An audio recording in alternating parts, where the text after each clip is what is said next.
우리 마음을 다하여 또 찬양하며 나아가는 시간 되길 원합니다.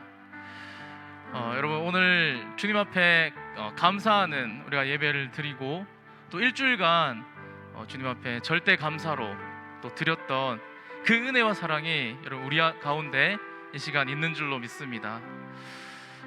주일 오후 예배로 이 시간 나아갈 때도 우리 하나님께서 우리에게 주신 그 은혜와 사랑을 또 가지고 간직하며 또 하나님께서 주실 또 새로운 은혜로 나아가길 소망합니다. 오늘도 이 예배 가운데 우리의 마음을 다하여 주를 찬양하며 나아가는 시간 되길 원합니다. 함께 찬양하겠습니다.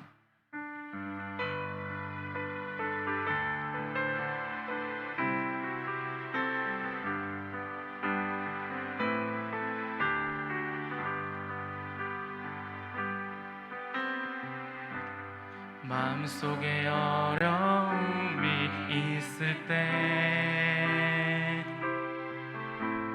마음속에 어려움이 있을 때, 마음속에 어려움이 있을 때 주님 내게 먼저 오사 내 마음을 만지고 주님 앞에 나올 수 없을 때, 주님 앞에 나올 수 없을 때, 주님 앞에 나올 수 없을 때 주님 날 먼저 안으시네.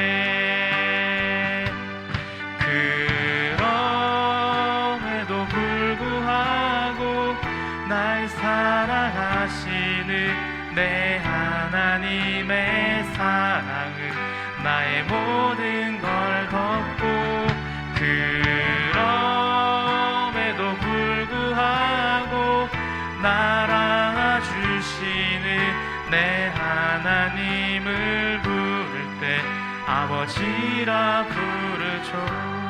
주님 앞에 나올 수 없을 때, 주님 앞에 나올 수 없을 때, 주님 앞에 나올 수 없을 때, 주님 앞에 나올 수 없을 때, 주님 앞에 나올 수 없을 때 주님 내게 먼저 오사 내 마음을 만지고 주님 앞에 나올 수 없을 때, 주님 앞에 나올 수 없을 때, 주님 앞에 나올 수 없을 때, 주님 앞에 나올 수, 주님 날 안으시네. 주님 날 먼저 안으시네.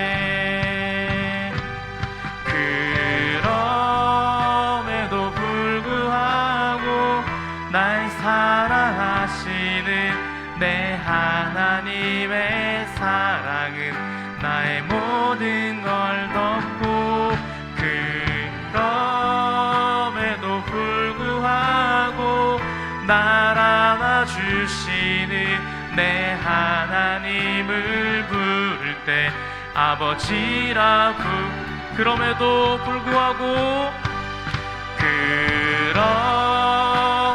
불구하고 날 사랑하시는 내 하나님의 사랑은 나의 모든 걸 덮고, 그럼에도 불구하고 날 안아주시는 내 하나님을 부를 때 아버지라 부르죠.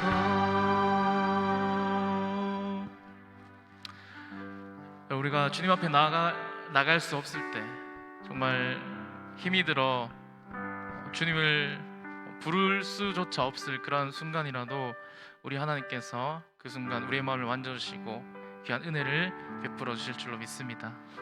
예수 그리스도의 그 십자가의 그 보혈로 우리에게 영원한 생명 주시고 구원 주신 그 주님의 십자가의 보혈 함께 찬양하길 소망합니다. 우리 함께 기쁨으로 찬양드리겠습니다.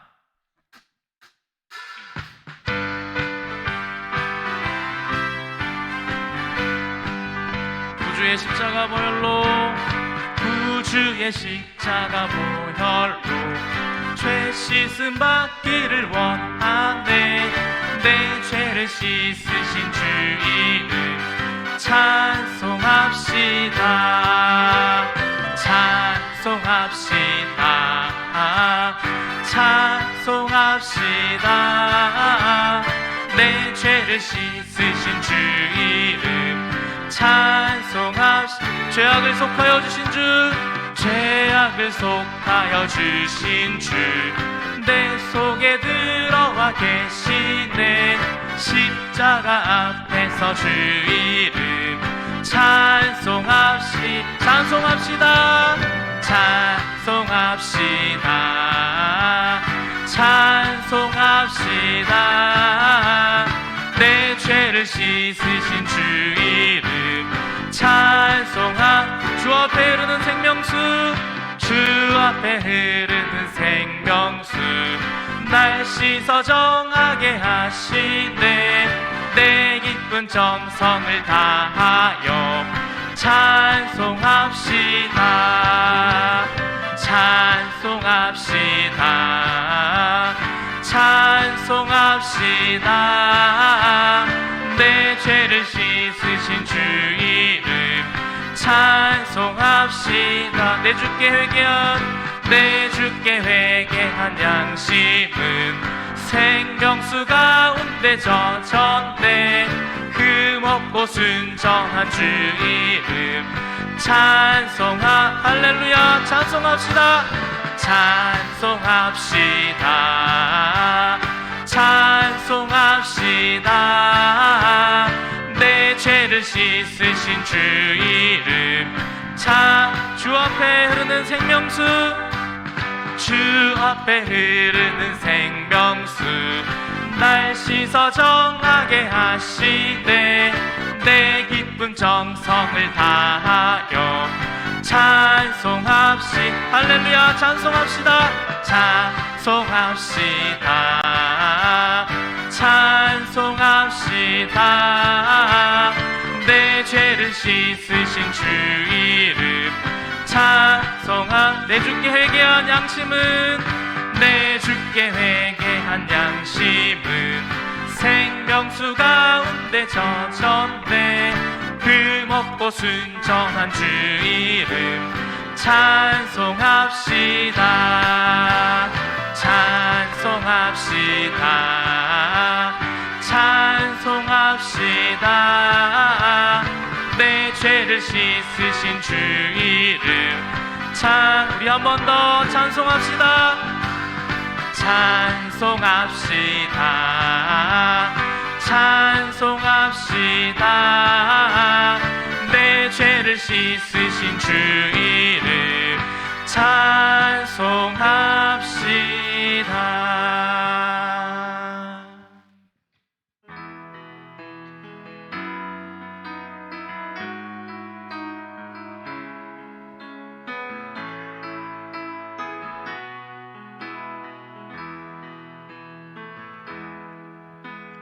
주의 보좌로 나아갈 때에 어떻게 나가야 할까?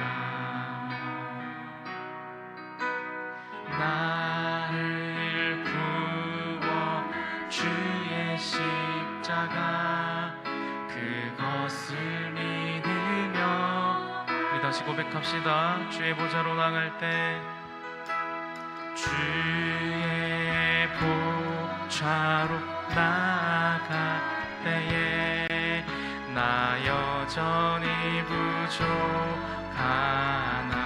나를 품으신 주의 그 사랑, 나를 품으신 주의 그 사랑, 그것을 믿으며 가는 자격 없는 내 힘이 아닌 자격 없는 내 힘이 아니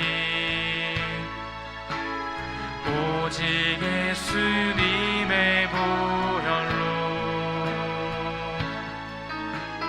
자격 없는 내 힘이 아니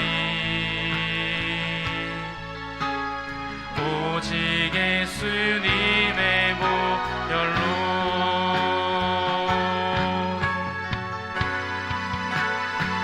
십자가의 보혈 완전하신 사랑 힘입어 나갑니다.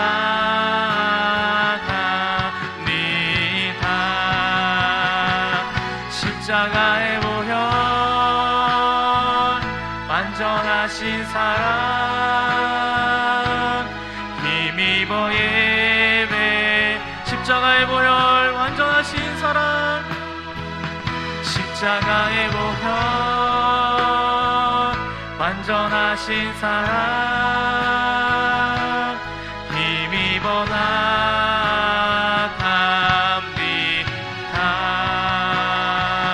십자가의 보혈 완전하신 사랑 힘입어 예배합니다.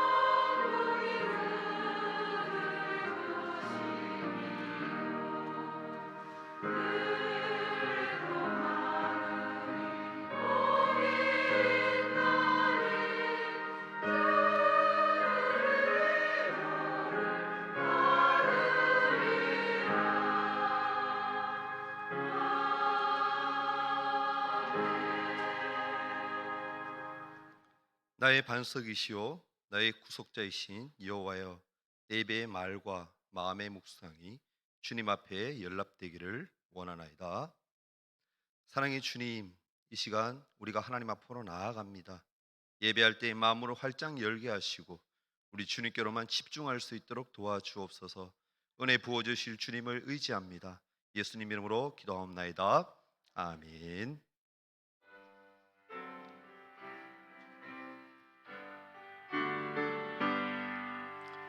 내 주를 가까이 하게 함을 십자가 진 같은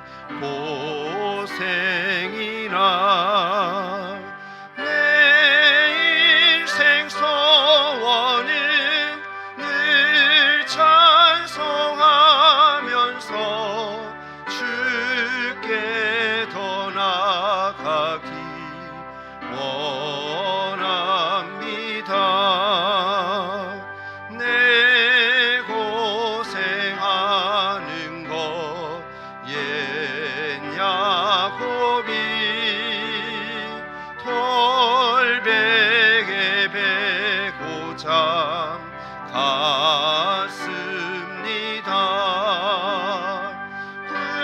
꿈에도 소원이 늘 찬송하면서 주께 더 나아가기 원합니다. 천성에 가는 길 험하여도 생명길 되나니 은혜로다.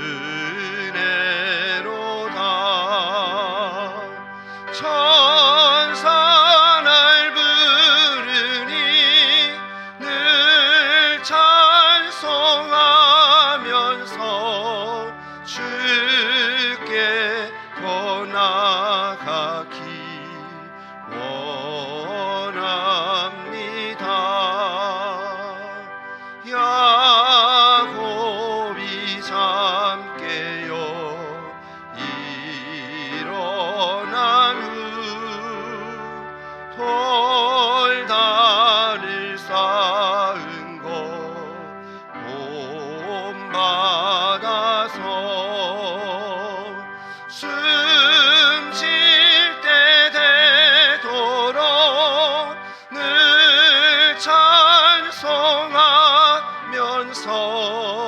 주께 더 나아가기 원합니다.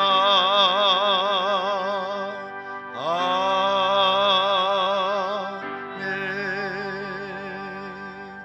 예배를 위해서 정필희 권사님 기도해 주시겠습니다. 사랑과 은혜가 풍성하신 하나님 아버지, 거룩한 주일을 맞아 저희들을 예배의 자리로 불러주시고 예배를 드릴 수 있도록 시간과 건강을 주심에 감사드리며 올 한 해도 우리의 삶을 인도하시고 풍성한 은혜로 채워주셔서 감사드립니다.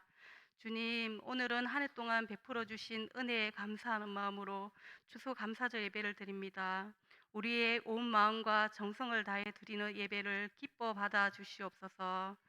주님, 2년이라는 긴 시간에 코로나 속에서도 저희들을 질병에서 지켜주시고 어려운 상황 속에서도 주님이 함께 하시고 크고 작은 고난과 아픔이 있지만 우리들을 어루만져 주시고 주님께 가까이 갈 수 있도록 이끌어 주시니 감사드립니다.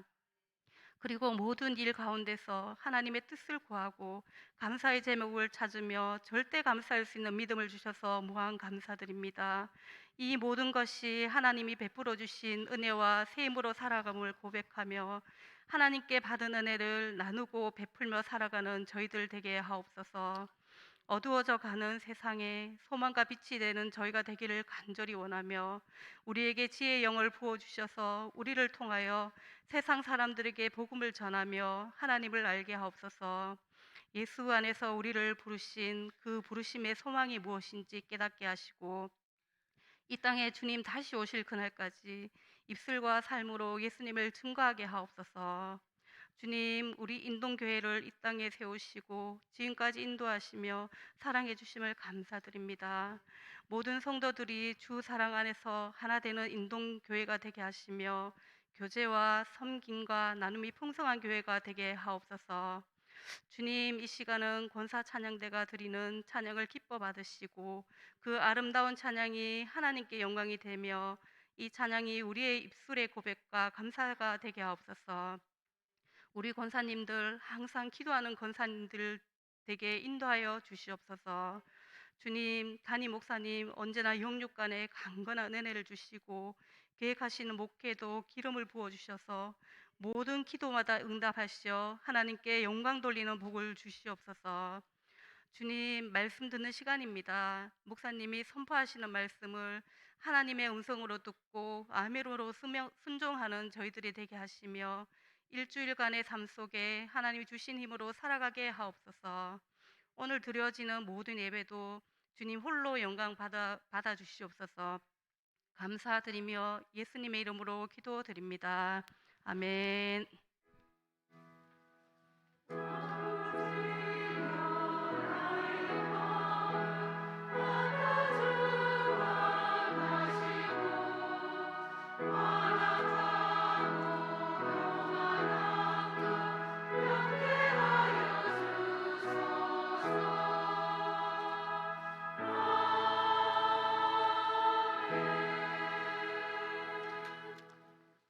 함께 보실 하나님 말씀은 창세기 22장 1절에서 19절까지 말씀입니다.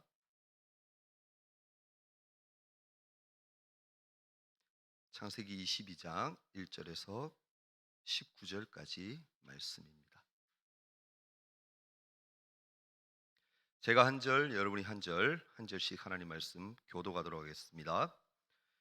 그 일 후에 하나님이 아브라함을 시험하시려고 그를 부르시되 아브라함아 하시니 그가 이르되 내가 여기 있나이다.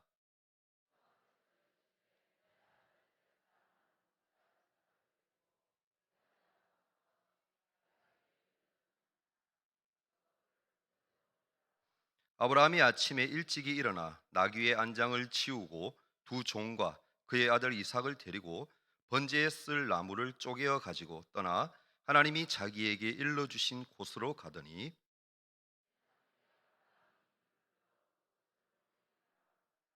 이에 아브라함이 종들에게 이르되 너희는 나귀와 함께 여기서 기다리라. 내가 아이와 함께 저기 가서 예배하고 우리가 너희에게로 돌아오리라 하고,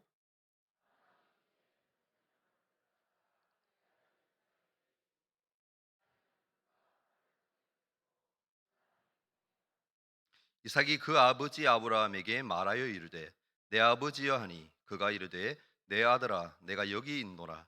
이삭이 이르되 불과 나무는 있거리와 번제할 어린 양은 어디 있나이까.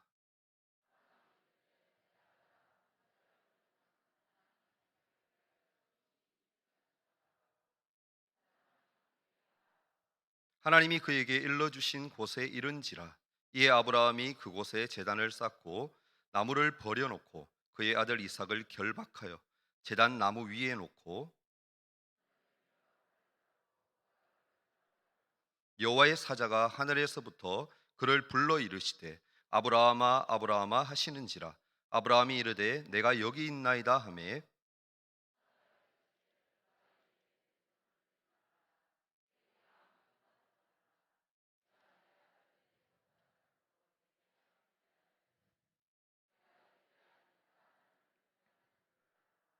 아브라함이 눈을 들어 살펴본즉 한 순양이 뒤에 있는데 뿔이 수풀에 걸려 있는지라. 아브라함이 가서 그 순양을 가져다가 이 아들을 대신하여 번제로 드렸더라.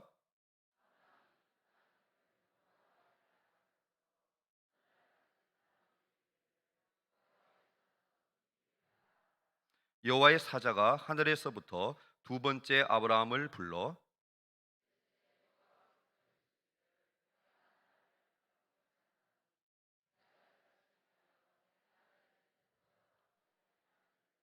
내가 내게 큰 복을 주고 내 씨가 크게 번성하여 하늘의 별과 같고 바닷가의 모래와 같게 하리니 내 씨가 그 대적의 성문을 차지하리라.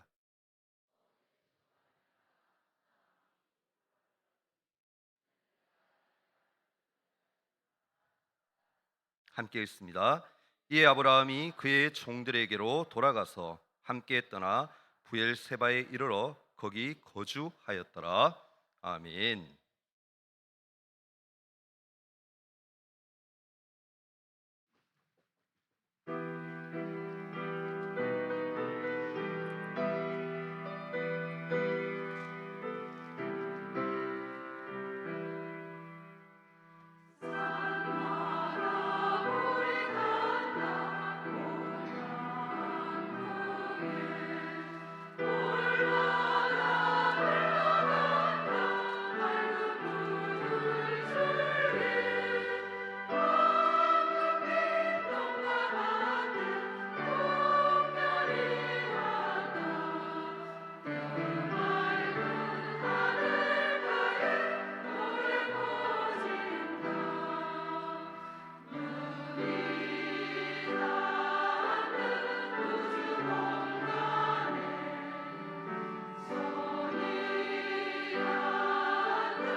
여러분은 살아가시면서 이런 고민을 한 번쯤은 해 보았을 것입니다. 하나님이 과연 내게 원하시는 뜻이 과연 무엇일까입니다. 하나님은 자신 스스로 영광 받으시기 위해 늘 우리에게 무엇인가를 요구하십니다. 이것은 사실 창조주 되신 하나님의 특권이라고 할 수 있습니다. 오늘 본문을 통해 알 수 있듯이 하나님은 아브라함에게 원하시는 것이 분명히 있었습니다. 그것이 무엇인지 함께 찾아 나아가는 귀한 시간 되기를 원합니다. 여러분도 잘 아시다시피 아브라함에게는 두 명의 아들이 있었습니다. 첫째 아들은 여종이었던 하갈의 자식인 이스마엘이었고, 또한 둘째 아들은 본처 사라의 자식인 이삭이었습니다. 두 아들 모두 아브라함이 자기 고향이었던 갈대아 우르를 떠나서 가나안 땅에 들어간 이후에 낳은 아들들입니다. 첫째는 아브라함이 86세에 낳았고, 둘째는 100세에 낳았으니까 이스마엘과 이삭의 나이 차이를 생각해 본다면 14살 차이가 났던 것 같습니다. 그렇다면 오늘 창세기 22장에서 아브라함이 아들 이삭을 번제물로 바치려고 했을 때 이삭은 과연 몇 살이었냐입니다. 성경이 정확하게 말하고 있지는 않지만 이삭이 번제에 쓰일 나무를 짊어지고 산에 스스로 올라갔던 것을 보면 적어도 15살 정도는 되었다라고 볼 수가 있습니다. 그러니까 하나님은 이삭이 15살쯤 되었을 때 그를 번제물로 바치라고 아브라함에게 명령하십니다. 이것은 하나님께서 아브라함을 시험하신 것이었습니다. 그렇다면 하나님은 아브라함에게 왜 이런 시험을 하셨을까요? 알다시피 시험에는 분명한 목적이 있습니다. 우리의 경우를 생각해 본다라면 하나님은 시험을 통해 우리의 마음이 어디에 있는지 돌아보게 하십니다. 지금 내가 무엇을 더 중요하게 생각하는지, 내가 무엇을 더 사랑하는지, 지금 내 마음이 어디에 가 있는지, 그것이 하나님인지 아니면 물질인지, 내가 가장 가치 있게 생각하는 것이 무엇인지 알도록 하신다라는 겁니다. 그것은 시험의 결과가 보여주는 것입니다. 그런데 시험이라는 것이 당하는 입장에서는 그다지 달갑지는 않습니다. 학교에서 치는 시험을 생각해 볼 때에 학생들에게 물어보면 시험이 너는 좋니? 라고 물으면 아이들은 하나같이 아무도 좋지 않다라고 대답을 합니다. 그러면 그렇게 시험이 싫은데 시험이 필요 없는 거냐라고 그렇게 되물으면 또 그것은 아니다라고 대답을 합니다. 왜입니까? 시험은 싫지만 그 시험이 주는 유익은 있다라고 알고 있기 때문입니다. 시험을 쳐야지만 학생은 공부를 열심히 하고 또한 실력도 더 향상되는 법입니다. 학생의 실력을 가늠하고 측정할 수 있는 가장 좋은 방법이 바로 시험인 것입니다. 우리의 인생에서 만나는 시험도 그러합니다. 시험은 우리의 믿음을 점검하게 하고 나의 진짜 모습을 볼 수 있도록 하고 나의 믿음을 성장시키는 기회가 되는 것입니다. 그래서 시험은 사실 반드시 필요합니다. 마찬가지로 오늘 본문에 등장하는 아브라함도 하나님이 보실 때에는 시험이 필요한 그러한 인간으로 보셨습니다. 결과적으로 오늘 본문에서 시험 문제를 내는 선생님은 바로 하나님이시고 또한 시험을 치는 학생은 만학도인 아브라함인 셈입니다. 그러니까 하나님은 아브라함의 믿음의 분량을 알기 위해서 시험을 치르게 하셨습니다. 시험 장소는 어디였습니까? 바로 모리아 산이었고 시험 시간에 가지고 가야 할 준비물은 번제나무와 불과 칼이었습니다. 그리고 그 가운데서 가장 중요한 준비물이 있는데 그것이 바로 이삭이었습니다. 근데 중요한 것은 정작 이삭은 그 사실을 꿈에도 몰랐다라는 것입니다. 하나님의 시험에 응시하게 된 아브라함은 준비물을 챙겨서 부엘세바를 출발하여 시험 장소인 모리아 산으로 향했습니다. 알다시피 아브라함은 이미 시험 문제를 다 알고 있었습니다. 그런데 아브라함은 문제를 낸 하나님 앞에 따지지도 않고 묻지도 않습니다. 그렇다고 시험을 포기하지도 않습니다. 그저 말없이, 아무 말 없이 시험에 응합니다. 아브라함은 하나님의 명령이 떨어지자마자 다음날 아침 일찍이 일어나서 모리아 산으로 출발합니다. 사실 우리 같으면 아들을 바치라는 시험 문제 때문에 심각하게 고민을 했을 텐데 오늘 성경을 보면 전혀 고민한 흔적이 보이지 않습니다. 그러면 정말 아브라함은 아무런 고민을 하지 않았을까요? 오히려 하나님은 아브라함에게 진지하게 고민 좀 해보라고 3일간이나 가야 되는 그 먼 곳에 시험 장소를 정했다라고 생각할 수도 있을 겁니다. 저는 사실 이 본문을 보면서 아브라함이 고민했었다라고 말하고 싶습니다. 아브라함이 고민했을 거라는 근거는 1절에 나오는 그 일 후에라는 말입니다. 이 말은 아들 이삭을 바치라는 하나님의 명령이 있기 전 어떠한 일이 있었다라는 뜻인데 그 전에 과연 어떠한 일이 있었을까요? 오늘 읽어보진 않았지만 앞장에 21장에 보면 이삭의 출생이 기록되어져 있습니다. 그런데 이삭이 태어나자 아브라함의 집안에서는 갈등이 생겨납니다. 바로 본처 사라와 여종 하갈의 갈등이고 또 더 나아가서는 그들에게서 태어난 이삭과 이스마엘 사이의 갈등이었습니다. 어찌 보면 당연한 일인지도 모릅니다. 이 당시에 장자가 된다라는 건 모든 것을 가지는 것입니다. 영적인 축복과 물질적인 축복, 그것들을 다 가지는 겁니다. 그러니까 장자의 축복권이 보장되어지는 이 자리를 마다할 사람이 어느 누가 있을까요? 그런데 여기서 하나님의 해결책은 아내 사라의 말대로 하갈과 이스마엘을 집에서 내쫓으라라는 것이었습니다. 이때 성경은 아브라함이 심히 근심했다라고 분명히 기록합니다. 아브라함에게는 사실 당연한 일일 수가 있습니다. 비록 여종의 몸에서 태어난 아들이라 할지라도 이스마엘 역시 아브라함의 아들이었기 때문입니다. 말 그대로 10손가락 깨물어서 안 아픈 손가락이 어디 있겠습니까? 물론 어머니 사라는 이스마엘이 자기가 배 아파서 낳은 아들이 아니었기 때문에 그가 미웠을 겁니다. 자기 친자식을 그렇게 괴롭히는데 어찌 보면 당연한 것이었습니다. 그러나 아버지의 마음은 달랐습니다.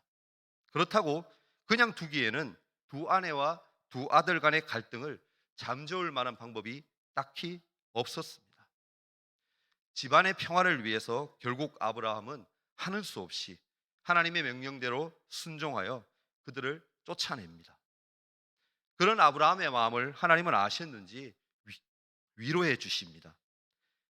창세기 21장 13절에 보면 이렇게 기록합니다. 그러나 여종의 아들도 내 신이 내가 그로 한 민족을 이루게 하리라 하신지라라고 합니다. 그런데 중요한 것은 사실 아브라함에게 더 큰 위로가 되었던 것, 그것은 이스마엘이 아니라 이삭에 대한 약속의 말이었습니다. 창세기 21장 12절에 보면 하나님이 아브라함에게 이르시되 내 아이나 내 여종으로 말미암아 근심하지 말고 사라가 내게 이른 말을 다 들으라. 이삭에게서 나는 자라야 내 씨라 부를 것임이라 라고 하십니다. 이렇게 하나님은 아브라함을 위로해 주셨습니다. 그래서 아브라함은 이삭 때문에 이스마엘을 내어 보낸 슬픔을 이길 수 있었습니다. 그때부터 오직 이삭에게만 아브라함은 희망을 두면서 애지중지 키우기 시작합니다. 흔히 하는 말로 금이야 오기야 사랑으로 키웁니다. 그리고 창세기 22장으로 넘어오는데 그 일 후에라는 말로 시작합니다. 그 일이란 바로 지금까지 제가 말씀드린 그러한 상황의 때를 말하는 겁니다. 이제 이스마엘이 집에 나간 후에 세월은 흘러서 이삭은 어느덧 건장한 청소년이 되었습니다. 아브라함은 그동안 정말 이삭만을 사랑하고 애지중지 키웠습니다. 아마도 하나밖에 없는 아들에게 거는 부모의 기대가 정말 컸을 것 같습니다. 그런데 바로 이러한 때에 하나님은 청천벽력과 같은 말씀을 하십니다. 내 사랑하는 독자 이삭을 나에게 번제로 드리라. 이것이 하나님의 시험이었습니다. 그런데 어찌 아브라함이 아무런 고민도 없이 시험을 치러 갈 수가 있었겠습니까? 그는 3일 동안 걸어가는 내내 시험 문제를 어떻게 풀 것인가 고민했을 겁니다. 차라리 시험 문제를 미리 몰랐다라면 그나마 편안한 마음으로 이곳저곳 구경하면서 아마 산으로 향했을 겁니다. 그런데 고민입니다. 그것은 단지 시험 문제 자체가 너무 어렵기 때문에 하는 고민이 결코 아닙니다. 사랑하는 아들을 왜 죽여야 하는지에 대한 고민 또한 아닙니다. 그렇다고 그런 시험 문제를 낸 하나님을 원망하는 것도 아닙니다. 뭡니까? 다만 왜 하필 하나님이 이러한 시험 문제를 내게 내셨을까 하는 고민입니다. 과거 이스마엘의 경우를 생각해 보면 하나님의 말씀이 전혀 앞뒤가 맞지가 않습니다. 과거 이스마엘을 집에서 내어 쫓으라고 말씀하셨을 때 그가 약속의 아들이 아니기 때문이라는 이유를 분명히 말씀해 주셨습니다. 물론 그때도 아버지로서 마음은 많이 아팠지만 그래도 그 이유를 알았기 때문에 하나님의 마음을 이해할 수가 있었습니다. 그런데 이삭의 경우는 다르지 않습니까? 하나님께서는 분명 이삭은 약속의 아들이고 그를 통해서 아브라함이 복을 받을 것이다 라고 하지 않았습니까? 그래서 100세에 얻은 아들을 지금까지 애지중지 키우지 않았습니까? 차라리 약속의 아들이 아니라면 이스마엘의 경우처럼 모진 마음을 품고 이삭을 제물로 바칠 수도 있습니다.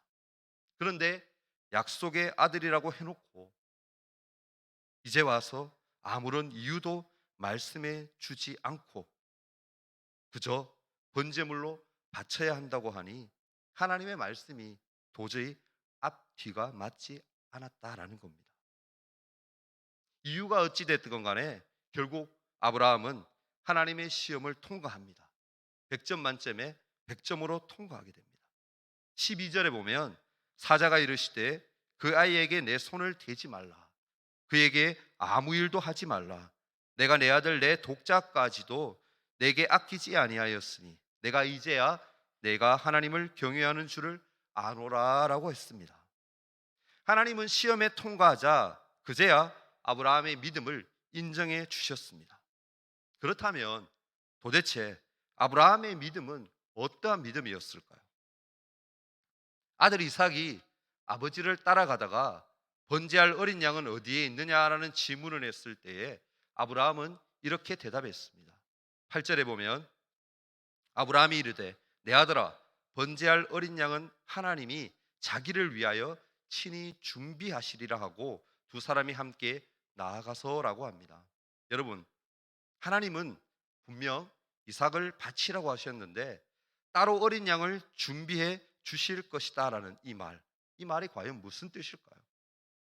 자기 아들에게는 차마 너가 바로 제물이라는 말을 할 수가 없어서 둘레댄 것입니까? 아니면 아브라함은 설마 정말 하나님께서 아들을 죽이라고 하신 것은 아닐 거야라는 생각을 하고 하나님께서 진짜 어린 양을 제물로 따로 준비해 주실 것이라고 그렇게 믿었던 것일까요? 그런데 정말 중요한 것은 아브라함이 진짜로 아들을 결박하고 제단 위에 올려놓은 후에 칼로 짐승을 잡듯이 잡으려고 했다라는 겁니다. 9절과 10절을 보면 하나님이 그에게 일러 주신 곳에 이른지라 이 아브라함이 그곳에 제단을 쌓고 나무를 버려놓고 그의 아들 이삭을 결박하여 제단 나무 위에 놓고 손을 내밀어 칼을 잡고 그 아들을 잡으려 하니라고 했습니다. 그렇다면 이 순간에 아브라함은 정말 아들 이삭을 죽이려고 했을까요? 아니면 하나님께서 마지막 순간에 진짜 양을 제물로 주실 것이라고 믿고 행동만, 액션만 취한 걸까요? 만약 진짜 어린 양을 기대했었다라면 아브라함은 제단을 쌓고 나무를 버려 놓을 때나 아들을 결박하고 제단 위에 놓을 때 계속 아마 주변을 두리번 거렸을 겁니다. 왜냐하면 정말로 어딘가에 하나님이 준비하신 어린 양이 있을 것이기 때문입니다. 아니, 그것도 아니면 마지막에 칼로 아들을 내리치려고 했던 순간에도 칼 손잡이를 만지작거리면서 내리칠까 말까 주저하면서 계속 주변을 둘러보았을 겁니다. 그러니까 마지막 순간까지도 어린 양에 대한 희망을 잃지 않았을 것입니다. 그러나 아브라함의 행동은 우리가 알다시피 조금의 주저함도 없었습니다. 그의 행동은 보여주기 위한 것이 결코 아니었습니다. 자신의 믿음을 증명하기 위해 정말 아들을 죽여서라도 하나님께 바치려 했습니다. 아브라함은 처음만 흉내만 순종했던 것이 아니라 마지막까지 변함없이 순종했다라는 겁니다. 바로 그때 어떻습니까? 하늘에서 잠깐이라는 사자의 음성이 들려옵니다. 그제야 하나님은 아브라함의 믿음을 인정하셨습니다. 아브라함은 하나님의 시험에 결국 합격했고 진짜 어린 양을 선물로 받았습니다. 그리고 그 어린 양으로 진짜 번제를 하나님께 드립니다. 여기에서 우리는 아브라함의 믿음의 진면목을 볼 수가 있습니다. 하나님은 아브라함이 실제로 독자 이삭을 칼로 죽여 제물로 바친 것으로 간주하셨습니다. 아들을 바치라는 명령에 그저 아무런 변명 없이 순종했던 그 믿음을 인정해 주었다라는 것입니다. 하나님은 오늘도 우리에게 순종하는 믿음을 시험하십니다. 실제로 아브라함은 자기 아들을 제물로 바치려고 했던 그 장소를 일컬어서 하나님이 준비하셨다라는 의미의 여호와 이레라고 부릅니다. 하나님께서 아들 대신 어린 양을 예비해 주셨다라는 뜻입니다. 그리고 실제로 하나님은 시험을 통과한 아브라함을 축복하셨습니다. 그러나 사실 아브라함의 진짜 믿음은 다른 데 있었습니다. 물론 아브라함은 약속의 아들 이삭을 바치라고 하신 하나님이 앞뒤가 맞지 않는다라고 생각했지만 앞뒤가 맞지 않기 때문에 아브라함은 더욱 하나님을 믿었습니다. 다시 말해서 정말 이삭이 약속의 아들이라면 하나님이 주신 것이라면 설령 그가 제물로 죽게 된다 하더라도 하나님께서 다시 살려주실 것을 아브라함은 믿었다라는 말씀입니다. 왜입니까? 이삭은 정말로 약속의 아들이었기 때문입니다. 그러니까 이삭이 약속의 씨라고 말한 것을 아브라함이 정말로 믿고 있는가를 하나님은 시험했다라는 것입니다. 아브라함은 약속의 씨가 죽으면 어떡하나 하고 하나님의 말씀을 의심했던 것이 아니라 오히려 말 그대로 약속의 씨니까 하나님께서 이삭이 죽어도 다시 살리실 것을 확실히 믿었다라는 것입니다. 여러분, 순종이란 바로 그런 것입니다. 하루아침에 온전한 순종이 되지 않습니다. 작은 일부터 온전히 순종할 때에 큰 일도 온전히 순종하게 되는 것입니다. 영국의 침례교 목사님이자 설교의 대가였던 찰스 스펄전 목사님은 이 본문을 설교하면서 이렇게 시적으로 표현했습니다. 모리아 산은 황량했습니다. 그러나 모리아 산보다 더 황량한 것은 아브라함의 마음이었습니다. 모리아 산에서 장작은 쪼개어졌습니다. 그러나 더 많이 쪼개어진 것은 아브라함의 마음이었습니다. 노인이 된 아브라함이 청년이 된 아들을 번제단 위에 올려놓기에는 그 아들이 너무 무거웠습니다. 그러나 자식을 죽이는 아버지의 마음은 더욱더 무거웠습니다라고 표현했습니다. 결국 뭡니까? 그럼에도 불구하고 아브라함은 하나님의 약속을 믿음으로 묵묵히 순종했다라는 것입니다.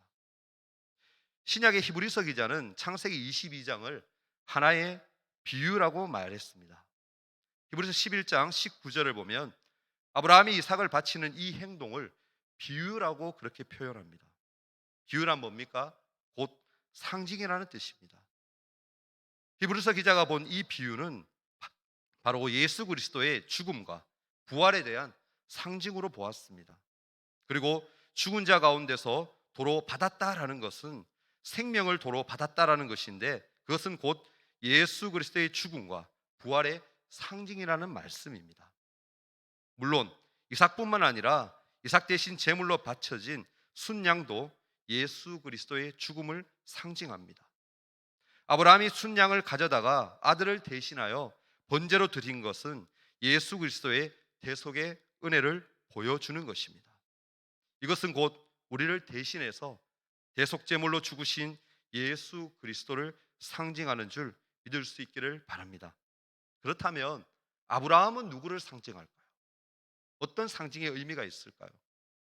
우리는 아브라함에게서 하나밖에 없는 아들까지라도 아낌없이 십자가에 내어주신 하나님 아버지의 마음을 읽을 수 있어야 합니다. 아브라함은 장차 독생자를 아낌없이 내어주실 하나님의 마음을 알았습니다. 그래서 그는 아들 이삭을 기꺼이 바칠 수 있었습니다. 결국 아브라함은 하나님 아버지의 마음을 알았기 때문에 아들을 바치라는 말도 안 되는 시험에 순순히 응하였고 그 믿음을 인정받았던 것입니다. 그렇다면 오늘날 우리들은 정말 하나님 아버지의 마음을 알고 있습니까? 내 육신의 부모의 마음을 잘 아는 자식이 바로 효도하는 법입니다. 내 자식도 10손가락 깨물어서 안 아픈 손가락이 없다는 것을 안다라면 하나밖에 없는 아들을 바로 나를 위해서 십자가에 대속의 제물로 내어주신 하늘 아버지의 마음 또한 알아야 합니다. 이제 하나님의 마음을 알았다면 정말 아브라함처럼 순종하기를 애쓰는 믿음이 될 수 있기를 바랍니다. 우리가 삶에서 순종하지 못하는 것은 하나님의 마음을 제대로 알지 못하기 때문입니다. 오늘 말씀을 통해 우리가 그러한 마음을 깨닫고 이제라도 하늘 아버지의 마음을 알아 하늘의 아버지께 온전히 순종할 수 있기를 바랍니다.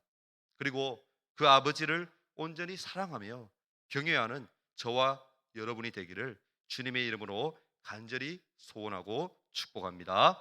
아멘. 기도하겠습니다. 사랑의 하나님, 이 시간 말씀을 통하여 우리의 믿음을 점검하기를 원합니다. 하나님 아버지의 마음을 잘 깨달아 아는 지혜가 있게 하시고 아브라함처럼 순종의 사람, 믿음의 사람이 되게 하여 주옵소서. 하나님만 사랑하며 자랑하는 인생이 되게 인도하실 것을 믿으며 예수님의 이름으로 간절히 기도하옵나이다. 아멘.